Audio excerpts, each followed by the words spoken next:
Satu pengedar sabu-sabu bersenjata tajam ditangkap Jatantras Polda Sumsel saat melakukan hunting di Jalan Maijen Yusuf Singadekane, Keramasan Kertapati, Palembang. Pengedar itu diamankan oleh tim Bidik Opsnal Unit 2 Subdit Jatantras Polda Sumsel, pimpinan Kanit Kompol Baktiar dan Panit Ibtu Teddy Barata.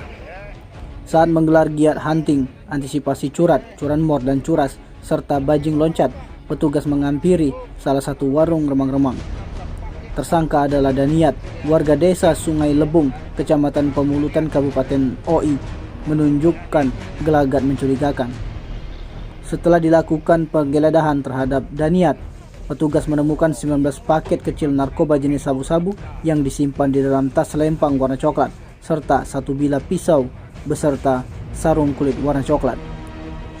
Saat digelanggang ke markas, Daniat mengaku di hadapan polisi 19 paket sabu-sabu tersebut miliknya dan hendak diedar ke wilayah Keramasan Kertapati, Palembang.